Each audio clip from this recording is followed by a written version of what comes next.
Hey there, kayak anglers. This is Corey from Cackayak.com, here to do an unveiling product review of the Deeper Smart Sonar Fish Finder. This model is the Deeper Pro. The reason I chose the Deeper Pro is because it comes with a 6-month rechargeable battery span, as well as it comes with Wi-Fi. On the Pro model as well, you have up to 300 feet of casting range and 260 feet of depth range, which I found very sufficient to what kind of fishing that I do. Now, the actual unit itself is made out of ABS plastic, so this will not handle any kind of major drops. If you happen to drop this on the ground or concrete, it could crack and damage the product, but it's sufficient enough to actually sit here and float. It's designed, as depicted here in the picture, to float on top of the water, being that this is the water line in itself. This always needs to be outside the water and not submerged, so it doesn't block your Wi-Fi signal. This whole unit is about 0.22 pounds, so it's extremely light, very versatile. Deeper provides this neoprene pack and a little clip-on here, so it can go on the side of my fishing bucket, on the back side of my kayak, which I like, as well as it comes with multiple anchoring points. Now, this is a very unique about this product as to where it comes with 3 different anchor points. This is a boat mode, so if you have it completely permanently fixed to your boat, you can use this with a flexible arm. This is for an angle, so if you're fishing from a dock or a bridge, you need to be using this along with one of their anchors to tie it in. It's just like a 5mm screw, and if you want to cast this from the shore, that's what this is designed for. So it depends on what type of angle you're going to be throwing this at or towing it. If I'm going to be in my kayak and I'm going to actually pull this behind me just with a string, I'm probably going to put it here because I'll be at an elevated position above the water line, and which you can see the yellow is going to indicate the water line. Some of the precautions that I want to mention, which I've heard some gripes about on YouTube and Amazon, was that the unit leaks. But Deeper in the manufacturer specifically recommends that you make sure that your lid is completely connected to the actual base, and that these 2 indicators line up. I want to show you one of the things that I found out that was a little bit of a design flaw, in my opinion. If you attempt to, and all I did was unscrew this, but if you attempt to line it up by putting the cap back on the major unit by the lines, it won't line up. You actually have to start on the opposite side, and then if you at that point in time twist, it will line up at that point, and you can securely snug it, and the indicators will come back together. So anyhow, that's just a little tip there. Now again, this right here, the Pro unit, only has to be charged up to 6 months. My biggest concern when looking at purchasing this unit was what type of battery life am I going to get out of this. So you only have to charge this every 6 months.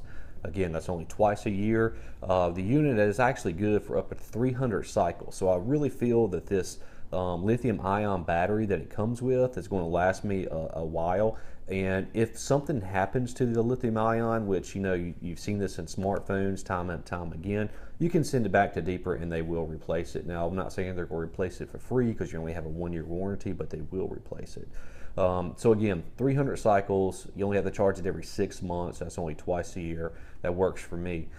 This has a battery indicator, which there's not a lot of literature when it comes to opening the actual box up and finding out how to charge it. So you actually have to download the app, go to the manual, and learn. And this actually has 4 different modes, and on the battery itself, once you start to plug it in, you'll notice there's a little light indicator. When this blinks, if it's blinking very slow, that means that the battery is really needs to be charged. If it's blinking like a 4-time intervals, that means that you probably have about 75% left of your battery. So you can always just plug it in pretty quick into a USB wall charger or your car and find out exactly where the battery life is on this. Or there's also an indicator on your app itself. Okay, so the modes, let's talk about that. This right here has 4 different modes. You have an inactive mode, which is just default. It already presets to that each and every time. That means that it's not discoverable. It's not on Wi-Fi. The thing about Deeper that you need to understand is that it's not going to cut on until it hits the water. So you can't just play with it in your kitchen. As soon as you unbox it, go ahead and turn it on and connect to your downloaded application. That's not going to work. It's actually got to be in the water. It's got water sensors down here. It'll know when it's actually in water. It's not going to work in artificial water, which is like a bucket or a kitchen sink. It actually has to be in a pond or a lake or a stream to be able to connect and be able to receive that information. Now, it's nothing but sonar, so it doesn't have side scanning. So what is sonar? I mean, sonar does nothing but detect reflected pulses of sound from energy, and it displays it back to the monitor, which is your application on your smartphone or your tablet. And so this has two different type of frequency levels, which is your 290 and your 90. Now your 290 beam is practically straight down. All it is a 15% wide beam that comes out, and you're just going to see very detailed items directly underneath this. Your 90% is going to be a wide beam. It's about a 55% wide search. Now what Deeper recommends is that once you start fishing, or say you're going to be on your kayak and you want to drag this, or you want to have it on a permanently mounted base, use your wider beam starting now. That's going to give you a general location of what's around you on your left and your right side of your kayak. Once you find something of interest, then you can measure this back down to the 290 and go back down to a 15% beam to get a lot more detailed information for what's going on the ground. So here is the application on my smartphone. This is an iOS application. I think it's going to look a little bit different on the Android, but let's go to the settings, and I'm going to put this into a run simulation mode so you can actually see what's going on here. Once you start to receive that information back from the ground, you can tell it comes in just a standard sonar. You're not going to get anything super fancy. What this is indicating is that the orange is your ground, the green is the vegetation. It could be raised grass or structure here, and the yellows can either indicate bait fish or fish. Now, Deeper does have a pretty unique product as to where it has 3 different levels of fish that it will show back on your actual fish finder here. So the smaller, medium, and large fish, that's based on the actual weight or the density of that fish based on your sonar findings. So the great thing about this application, you can again see the bottom, you can see there's some grass structure here, there's some clutter. This could be actually bait fish or trash depending on how muddy the water is in itself. And the yellow is going to indicate a possible fish. Now you can always adjust these sensitivities here. Okay, if you want to go to basic, which I really don't recommend, it's going to take a lot of that structure away from you so that you're not going to be able to really see what's going on around you. But if you're new to this type of fishing, then it may work for you. But I like to be on detailed, and I may take off fish icon because the sound that bounces back to the radar is going to indicate what sizes the fish are. So the more that I see this yellow arch, the larger the fish is. And so the fish icons may not always accurately represent that fish size. So, it's up to you. But it does have indicators so that if you're trolling along and this fish pops up, it'll beep. And you can actually control those beeps right here and get those different kind of depth notification sounds or fish notification sounds. It also has a sleep mode, which I like. So if you put it in sleep mode, it's just going to use less power. And you can bring it out of sleep mode at any point in time. But if I'm trolling along and I'm just not seeing a lot of structure, I want to put it in sleep mode because the actual runtime on this battery is typically about 6 hours of total runtime, fully charged. And you're going to get out there and you may end up covering a piece of water that just doesn't have a lot of interesting information coming off the bottom. So put that in sleep mode, save you some time. If it's running at 90%, that's going to actually pull more battery than if you're running at the 290. Okay, so even though the 290 is a lot more detailed, it's not casting as large as a beam, it's not pulling as much information from the bottom. So just some good tips and tricks there for you. Now let's go through some of the settings. Maps, I like this. If you come to the map setting, it's going to pull up your current location. If you're on the water, say if we're down here at this lake right here, You can actually put this thing in boat mode, and it will start to pick up the overall depths that Google has on this particular lake, and the topographical maps that you'll have. So you'll be able to see the depths in boat mode. They also have an onshore fishing mode that can do the same thing. So as you cast out to the spot that you're casting, you're reeling it back in, it will graph just how deep that water is, bring back the structure, and you can go back on your history and find out more about the maps that you actually had looked at. Now, this has a continuous history keeping, so it's not going to fill up. I'm guessing they use the cloud for their storage information, which I think is awesome.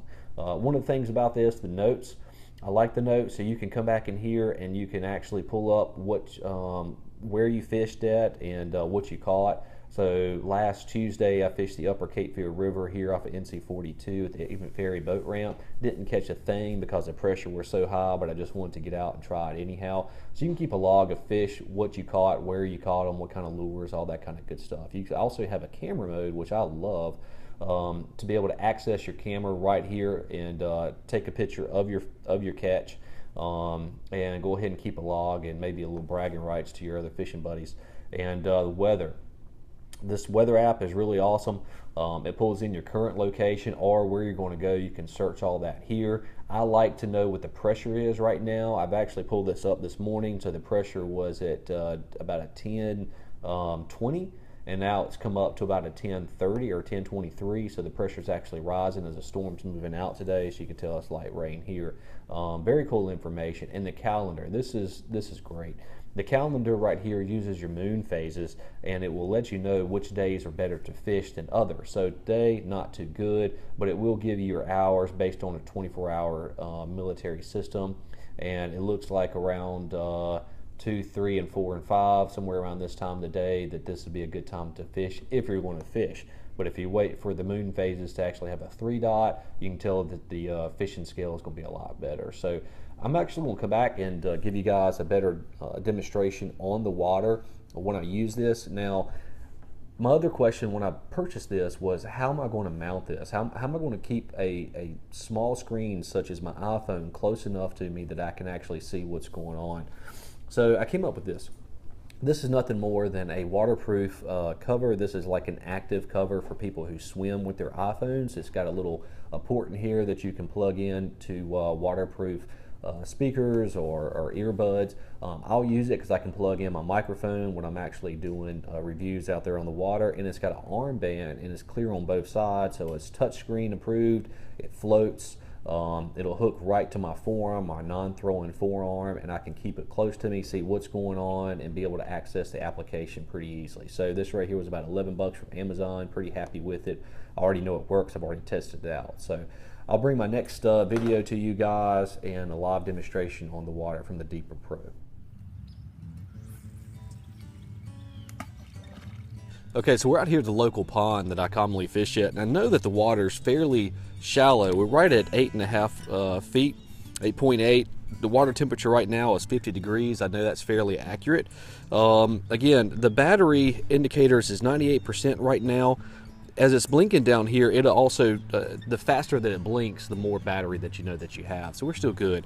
We're pulling this in at a fairly slow rate, and here's the fish coming up now. We've got one.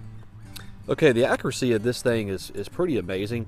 I was able to throw my line just about 4 foot on the other side, bring my lure, the weight and the worm right up underneath the sonar unit, and it will actually pick up the worm as it bounces, and I was able to follow my line as I was bringing it up and letting the lure go back down. It was actually creating that motion of the same direction of which my lure was going. So this thing is extremely accurate with this sonar technology.